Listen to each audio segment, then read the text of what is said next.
Selama perjalanan berlayar di tengah lautan, pasti kapal akan menemui badai.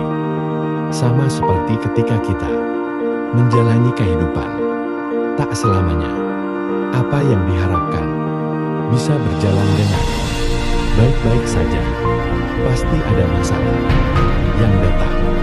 Silih berganti, hadapi dan perjuangkan dengan penuh kesabaran.